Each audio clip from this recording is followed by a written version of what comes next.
Pod Save the World is brought to you by Stitch Fix. I know all about this. You guys, Stitch if you're like a Fix. lot of guys, which I know you are, If you're like a lot of guys. Love it. I bet there's a million things you'd I'm rather like be doing 5% of guys. than shopping for clothes. There's parking, there's crowds, there's everyone at the Grove being cooler than you. There's endless browsing. that's not how the Grove works. the Grove cooler than That's you? not how the Grove works. I mean, low bar. Welcome to L.A. People Tommy. taking pictures in front of a fountain at the mall. Come on, what are they doing? Who rides the trolley? What are you doing on that fucking trolley? You're adults. If you're trying to shop for clothes online, there's too many choices. Too many choices. You could There's browse no forever. advice. There's no advice. It's enough to make you want to rock the same ratty t-shirt and jeans forever. But you know what, guys? You can't. You're adults. You're grown-ass men. That's why you need Stitch Fix Men. Because then you go to Stitch Fix Men, you get some nice clothes, you go to the Grove, you're not shopping, you're just going to the Cheesecake Factory. Just to hang out. They have reimagined how to find and buy clothes, and you never have to leave the house. It is that easy. Just go to stitchfix.com, you tell them your size, tell them what you want to wear, tell them what you want to spend, and then your personal stylist gets to work picking clothes for you based on your style and your budget. 5 items come to your door. You try them on at home, and you pay for what you keep. Shipping is free both ways, so anything you want, you send it back. Exchanges are free. You get your fix either monthly, quarterly, whenever the hell you want. Love My it. look is Michael J. Fox, Back to the Future 2. Ooh, that's a good look. Get started now with stitchfix.com/world. My look is the clown from It. Go to stitchfix.com/world, and you'll get an extra 25% off when you keep all 5 items in your box. That is stitchfix.com/world to get started today. stitchfix.com/world. My guest today on Pod Save the World is Europe expert Karen Donfried. The German elections were this past week, and while a lot of the world was breathing a sigh of relief after Angela Merkel was reelected for a 4th term, it was tempered by the rise of a far-right, anti-Muslim, anti-immigrant party. So we talked about the results, what it means for Merkel's ability to govern, what it means for Germany's relations with NATO and the U.S. We also talked about the rise of right-wing parties across Europe and what Europe would do if President Trump pulls out of the Iran deal, and what they make of Trump's war of words with North Korea, and last, where Turkey is at the moment on the frenemy scale. If you like the show, please rate us on iTunes and tell your friends. Check out the Pod Save the World Facebook page for bonus materials, and follow me on Twitter at TVitor08. And now here's the interview with Karen. I am very excited to welcome back to Pod Save the World Dr. Karen Donfried. She is the president of the German Marshall Fund of the United States. Before assuming this role in April of 2014, Karen was the special assistant to the president and senior director for European Affairs at the National Security Council at the White House. She's also served on the National Intelligence Council and on the U.S. Department of State's policy planning staff. Karen, thank you so much for doing the show. Tommy, it's a pleasure to be back. All right. So last time you were on, we were talking about elections in France. Today, it's Germany. Germany just had their elections. The good news is that Angela Merkel was reelected. The bad news is that for the first time since the defeat of the Nazis in 1945, a far-right party will have delegates in the German parliament. The Nationalist Alternative for Germany Party, or AfD, is now the 3rd largest party in the Bundestag with 94 seats. They secured 13% of the vote, up from 7.9% last time. Karen, can you tell us, what is the AfD? How worried should we be about their growing influence in Germany, of all places? So, Tommy, I think most of us in the U.S. focus on the headline, Angela Merkel was reelected, and think, that's all I need to know. We know her, she's stable in the sea of tumult around the world. But what you're pointing to is that beneath that headline, there is a dramatically shifting political landscape in Germany. The most striking part of it is the one you focused on, which is the AfD, this far-right populist party that not only made it into the German parliament. So after World War II, Germany put in place a 5% threshold to try to prevent small parties from being represented and splintering the political system. And actually, 4 years ago was the first time the AfD tried to get into parliament, and they missed that 5% threshold. So what we saw on Sunday was that the AfD not only got into the parliament, but as you pointed out, they're the 3rd strongest political party in the German parliament. And had the Social Democrats, who have been in coalition with Angela Merkel, not announced that they are not willing to continue the grand coalition with her, then the AfD would have been the leading opposition party. So it is quite dramatic to see this party that did not exist prior to 2013 suddenly be the third largest political force. What do you think it means for Merkel and her ability to govern? So on that, I still would give Angela Merkel very high marks for her political skills.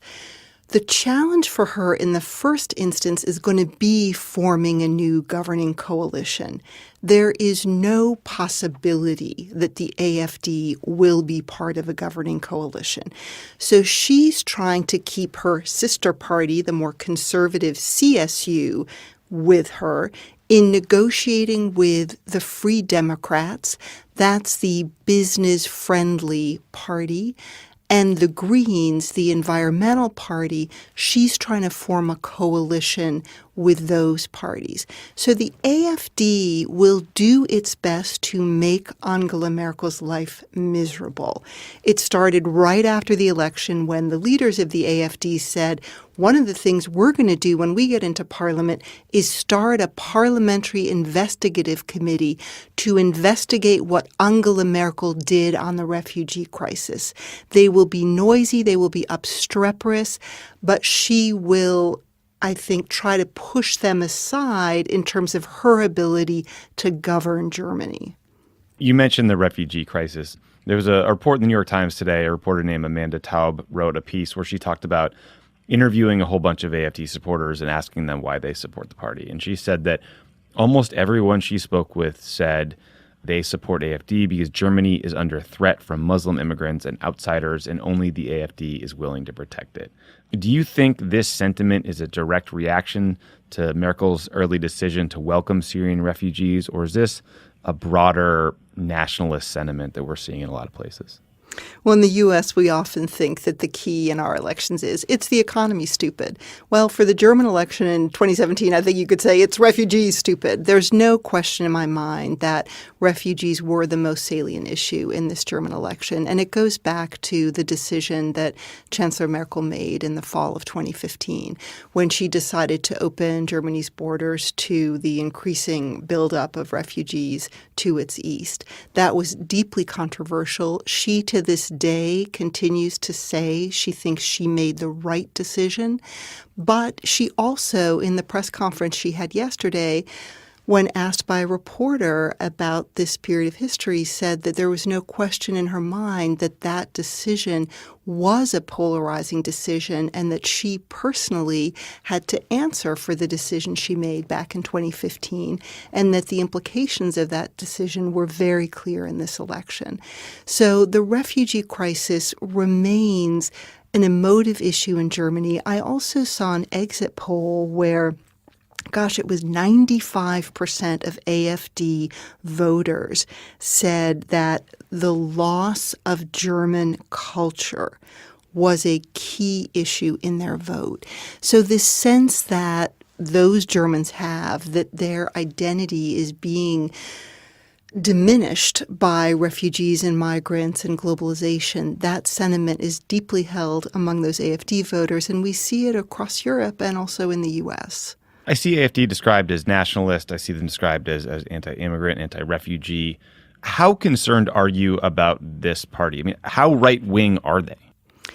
So let's just do a brief history on the AfD. They first came onto the radar screen in opposition to the euro and in opposition to Angela Merkel's decision to bail out Greece. So originally they started in 2013 as an anti-euro party. Then 4 years ago, they almost got into parliament but didn't cross that 5% threshold. And they seem to be losing support. But they got a new lease on life with Angela Merkel's decision on the refugee crisis to open Germany's borders. And in 2015, Germany admitted 890,000 refugees. Last year, it was 280,000. So you saw how dramatically that number came down.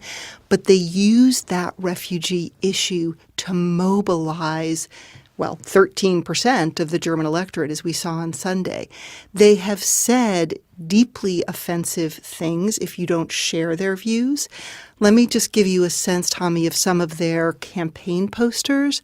So one of them What it says is burqas, ? We prefer bikinis. And you see 3 bikini-clad women from the back. Then there's another one that says New Germans, ? And of course that New Germans is referring to refugees and migrants that have come in. So New Germans, ? And then it says, we want to produce our own. And you see a woman laying down with her pregnant belly sticking up. Then there's another one, Islam, ? It doesn't fit into our kitchen, and there's a piglet on it. So those are the tactics they've been using in terms of their campaign posters. And then you've had leading figures in the AfD say things like, we should be proud of what German soldiers did in the 2 world wars. They've also said that Germany has spent too much effort in remembering the Holocaust. So, yes, I think it is fair to call them an extreme right party. So they are awful, is what you're saying. They are horrible, misogynistic assholes, is my takeaway from this. The striking thing in the case of Germany is we've seen far-right populist parties do well across Europe. We almost saw Marine Le Pen be elected president of France earlier this year. So it's not that we don't see people who hold these views across the European political landscape, but because of Germany's past, because of the Nazi past, World War II, there has been a very high threshold among German voters in bringing a far-right party back into parliament. And the fact that that taboo has now been broken is a watershed moment for Germany. I'm glad you raised sort of the French elections, because I think after Trump was elected, there was a concern about these far-right parties sweeping across Europe. You had UKIP, you had Marine Le Pen running in France. I think those fears are somewhat allayed after she lost badly in those elections, but it's still frightening that her party had any support. As you noted earlier, Angela Merkel winning is a good headline, but the AfD's rise is a frightening second headline. In both places, what was almost more remarkable was the collapse of the mainstream parties. What do you think this says about the future of these political systems? Are we going to continue to see parties arise from the ashes here? Tommy, I think this is a critical point because it's easy when we think about a shifting political landscape to focus only on the AfD. But you're absolutely right to point to the fact that the parties that have governed Germany since the end of World War II, on the left, the Social Democrats, on the center right, the Christian Democratic Union, Merkel's party, and its sister party, the CSU, they did worse in this election than they have ever done since 1949. So at a time when the German economy is doing well, there's growth in Germany, there's low unemployment, and at a time when there was high voter turnout. So in this election, about 75% of the German electorate turned out. That was higher than the past 2 elections, which were about 70%. And I mention that because usually when there's high turnout, you see that the extreme parties do less well. So good economy, high voter turnout, you still saw those parties of the center do very badly. So there is something dramatic going on in Germany. We saw it in France. We saw Macron basically win with the major established parties not even being able to rally a fight. So the landscape and what that means going forward is critical. And this is why the Social Democrats, that center-left party that had been in coalition with Merkel, said, we are not going to go in coalition with you again because we see this vote in Germany as a vote against a grand coalition government. And we, the Social Democrats, need to go into the opposition and define ourselves anew, define ourselves as a social democratic party that's really speaking to the challenges Germans perceive that they're facing in the 21st century.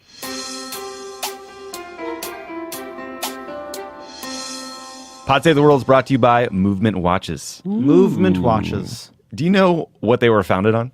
Style shouldn't break the bank. What is the watchmaker's goal? Minimalist design, Great prices.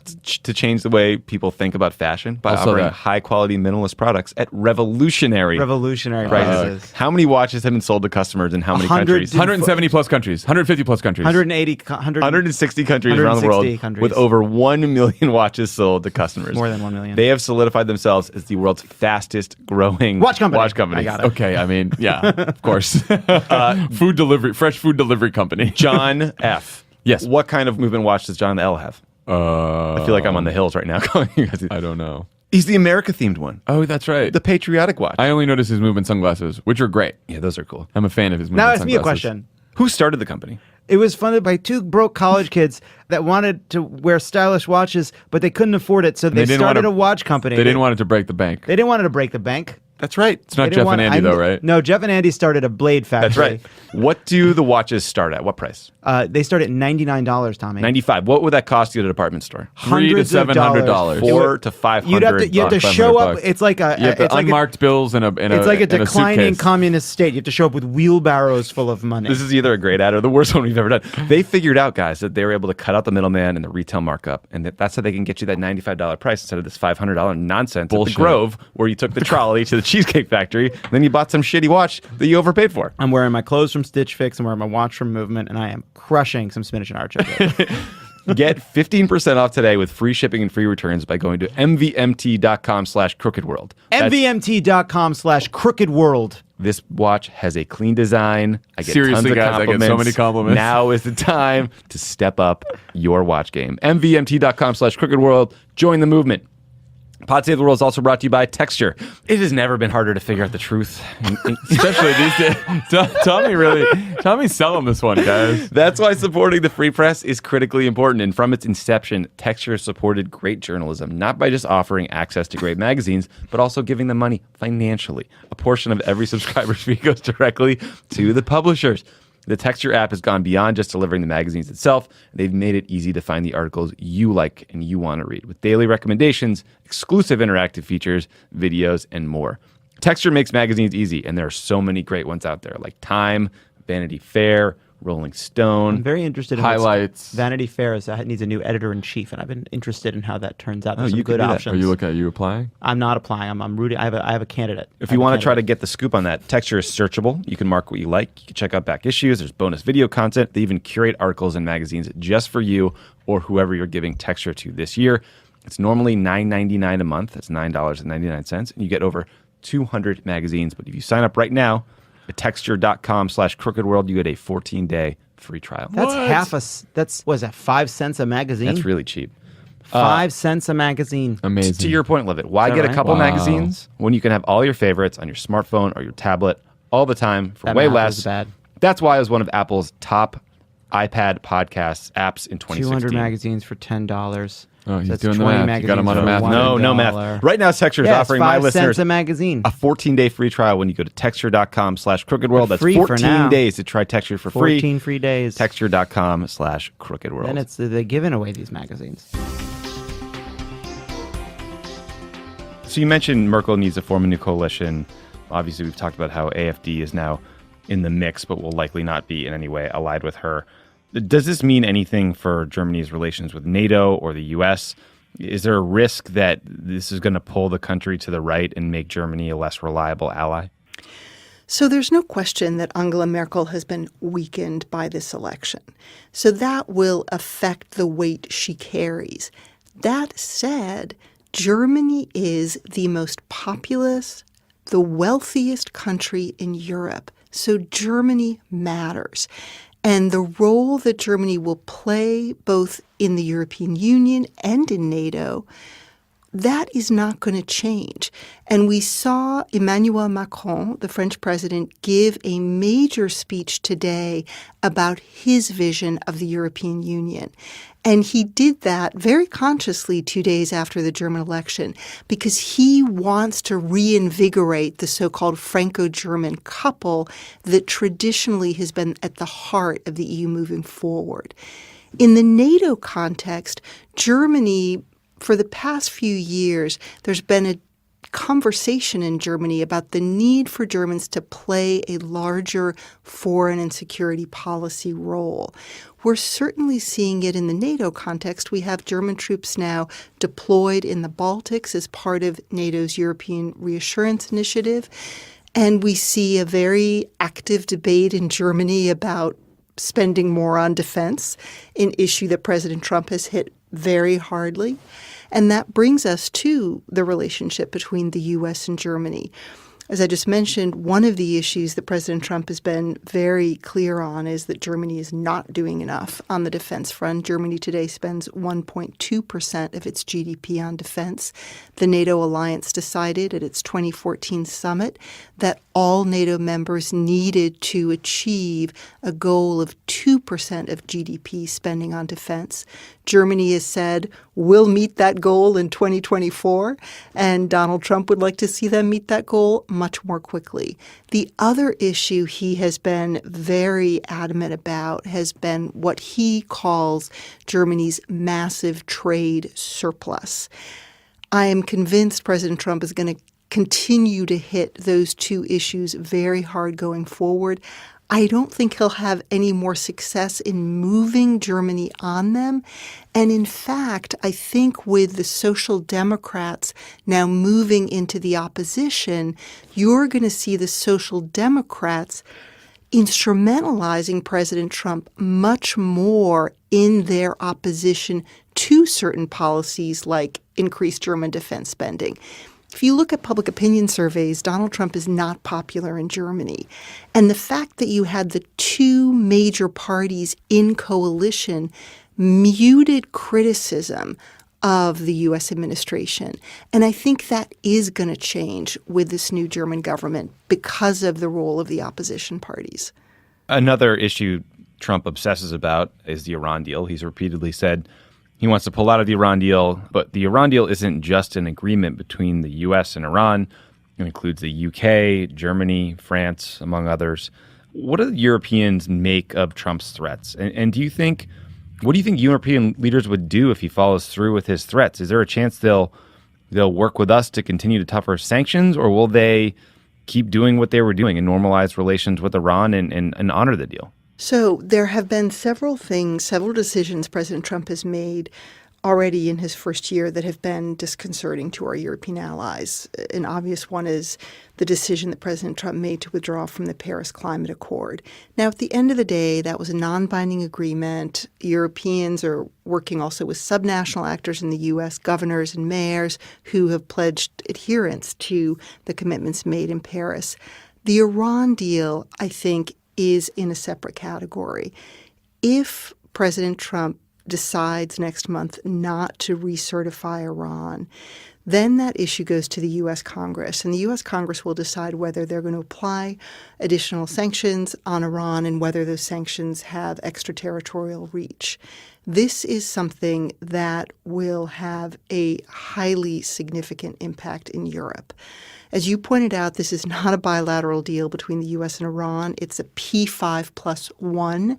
So it's the permanent 5 members of the UN Security Council together with Germany that negotiated this deal with Iran. Every European country believes that it is in their interest and in the interest of world peace that this agreement continue. You hear European policymakers say, my goodness, we're on the threshold of a very serious nuclear crisis with North Korea. Do we really want to reopen the Iran deal now? So they will not go along with that decision. They will say that they are going to stay committed to that nuclear deal together with Russia and China. And they will retaliate, I believe, if the U.S. Congress were to put in place sanctions with an extraterritorial reach. The Europeans have been quite outspoken about this, both last week during the UN General Assembly meetings and also this week, because I think they're quite concerned that President Trump already has made a decision to not certify Iran that he will then make public next month. You mentioned North Korea. Trump is escalating his war of words with Kim Jong-un daily or even hourly. I know that Angela Merkel has previously suggested calling for a new round of negotiations with North Korea and including Germany in those talks. That is an interesting, new, more assertive role for Europe in talks with North Korea that usually include China, Japan, North Korea, South Korea, Russia, and the U.S. Do you think we're going to see more European countries trying to fill that diplomatic void left by the Trump administration? And what do you think the sense is in European capitals about Trump's approach to North Korea? So I will say it caught my eye when Chancellor Merkel suggested that she was open to being helpful if she could be helpful in terms of encouraging a diplomatic solution in North Korea, because you're absolutely right that that is a new role for Germany to suggest that it might have a role to play in an Asian security crisis of that nature. And I think there are two reasons for it. One is I think it's part of this longer-term trend that we've seen of Germany playing a larger role on foreign and security policy. Exhibit A there, I would say, is the role Germany's played on the Ukraine crisis. Happy to go into more detail on that. But I think so part of it is just Germany playing that larger role, A. And B, the second thing is I think Germany was unnerved by the bellicosity of the language that President Trump was using and was quite concerned that this could spiral into a very dangerous crisis that also carried implications for Europe. And so she was trying to weigh in on the side of let's try to create more space for a diplomatic negotiation.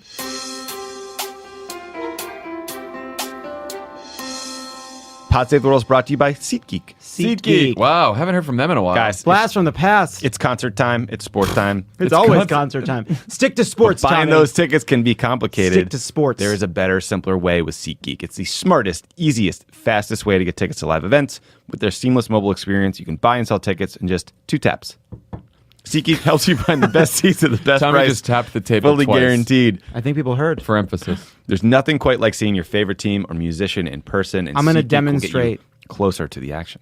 We all have the SeatGeek app on our phone. We're going to use it. Maybe we'll go to an NFL game. Yeah, maybe. We'll let Donnie Trump know that we still we like sports. We're not Can it be boycotting. not one of those teams that has a racist name that's still allowed for no reason? We can make that happen. Maybe we can fill up the Ram Stadium here in LA since I love the Los Angeles Rams. Guys, Is that what it is? that was convincing. I also love the Cincinnati Bengals. Cool. There you go. And the Texas fighting the Houston Dallas Cowboys. Got it.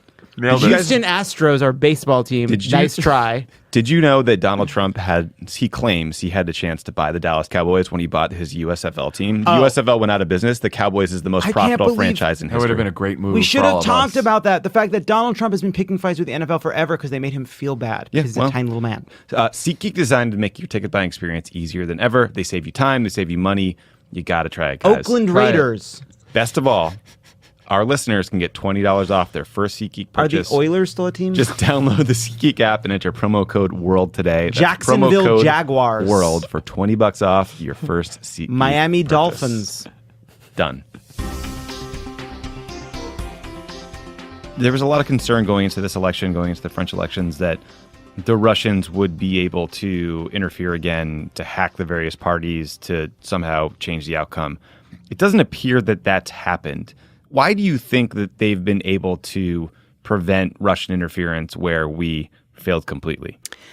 So I'm going to do a shameless plug here for colleagues of mine at GMF, Laura Rosenberger and Jamie Fly, who've started something called the Alliance for Securing Democracy, which is looking at exactly this issue of Russian interference in our elections. Of course, the U.S. election is a big focus of that work, but they have also spent considerable time looking at Russian attempts to try to influence this German election.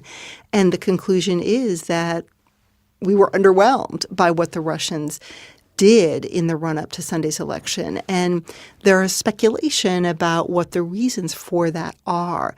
I think one is because of all the attention that Russian interference in the U.S. election got, the Germans have been much more vigilant and have been more proactive in looking out for that kind of Russian interference and then reacting immediately. I think that's one reason. I think a second factor is that the Germans are aware that the Russians were able to steal a good amount of records from the German parliament, all sorts of emails. And so there's speculation that they were going to drop some of that email cache in the run-up to the election. And so all of the parties in Germany agreed, there was sort of a gentleman's agreement, that if the Russians did that, they were not going to use any of that material to help their campaigns. So did that have a chilling effect on Russia actually deploying that information? So there's speculation about why we didn't see as active a Russian role, but there is no question that the Russians, to the extent they did intervene, were doing it to try to sow cultural upset and play on social divisions that were already there in Germany and trying to exacerbate them to harm Angela Merkel and to make greater hay out of the issue around refugees and migration. That is interesting, and I hope we can learn some of these lessons and actually be a little more united in advance of potential Russian hacking, because God help us, we are not technically ready for 2018. It has been interesting for me to step back and watch various European leaders deal with Trump. You had Macron sort of talk tough, called him out on issues. There was the famous handshake where he gripped really hard and stared him down and, talked about bullying. Merkel has been seemingly a little more wary of Trump. What do you think of the approach from European leaders to President Trump? Is he viewed as a threat or someone they're worried about, or do you think he could become a useful foil if, as you noted, his approval continues to dip in countries like Germany? So it is interesting the different approaches that various European leaders have taken to him. And I think you see some who are saying, look, this is just not someone we can work with. And there are issues like climate that are critically important to us, and we just need to forge our own path. Then there are other leaders and other issues where the dependence that Europe has on the U.S. is so significant that Europeans feel they don't have the luxury of disassociating themselves. You certainly see this in a context of Central and East European countries that feel threatened by an aggressive Russia on their eastern borders, and they want to see a continued significant U.S. role in their neighborhood. And then I think you have another group of leaders who are saying, look, we're going to exercise strategic patience here. We're transatlanticists. The relationship to the U.S. is critically important to us, and we appreciate that U.S. administrations are 4 years long, and we're just going to hold off on big projects until the next chapter in the U.S. political story. Macron, it was fascinating to see how he's successfully engaged President Trump. His invitation to President Trump to join him for Bastille Day and celebrating the 100th anniversary of the U.S. entry into World War I was a very successful example of outreach. And we saw last week that President Macron was trying to influence President Trump also on the Iran deal and what position he might ultimately articulate on that. We'll see if he's successful with that. Not clear. Angela Merkel, in her meeting in the Oval Office, I heard from folks around her that she prepared more for that meeting than she has for any other because she felt it was such a critical meeting for Germany. And once she has built her coalition, I am sure that coalition will give thought to, are there concrete projects that we can work on with the United States where we can say, here are issues we both care about, and we together, Germans and Americans, can make a difference. Because she wants to maintain a strong relationship with Washington. But it's very difficult when the president has openly criticized her in quite harsh terms in some cases. So I think we'll see how they're able to maybe have a fresh start on the relationship with a new government and try to define areas for renewed cooperation. My last question for you is about Turkey. The last time we talked, we sort of talked about how President Erdogan was increasingly authoritarian. I've also noticed that he has despite being a member of NATO, turned to Russia to purchase major weapon systems, which I think raised a lot of eyebrows in military circles and those who are sort of watching Turkey to see where they are. Today, he's threatening the Kurds in Iraq over their referendum, saying it could lead to an ethnic war. What is your sense of where Turkey is in terms of being a Western ally or a country we are concerned with? So I'm usually the half glass full kind of person. And I think Angela Merkel is extremely pragmatic in most of her relationships. The relationship with Turkey is really tough for all of the reasons you articulated and more. With the failed coup in Turkey, we saw President Erdogan arrest lots of Turks and put them in jail. Some of the folks that he put in jail in Turkey happen to have German citizenship. That's been a very sensitive issue in the case of German-Turkish relations.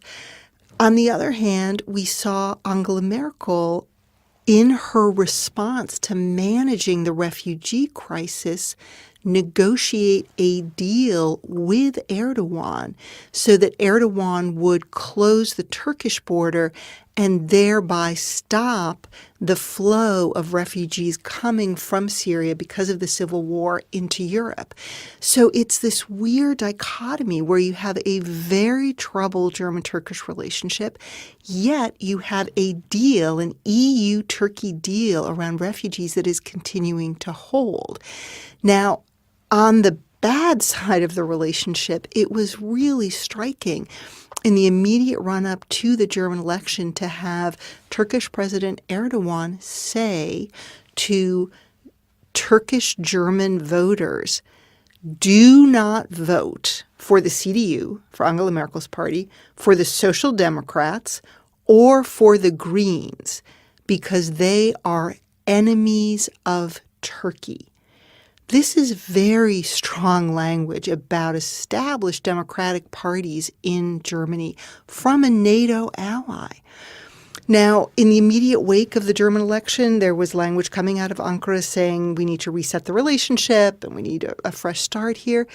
But you referenced the referendum that took place in the Kurdish region of Iraq for an independent Kurdistan. Depending on how that moves forward, that is not something the Turks will accept. And, talking to folks who watch Turkey much more closely than I do, they have said to me that there's a real possibility you could see a Turkish military incursion. So if something like that were to happen, then the fraught German-Turkish relationship, I think, only gets worse. One last point here, which is if Angela Merkel succeeds in building this so-called Jamaica coalition, and it's Jamaica coalition because all the parties in Germany have colors, and so her party is black, and then the Free Democrats are yellow, and the Greens are green, so the colors of the Jamaican flag. If that Jamaica coalition happens, one of the leading figures in the Green Party, Cem Özdemir, is a German of Turkish background.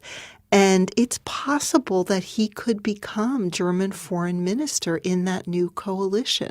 So that would make it even more interesting. Interesting indeed.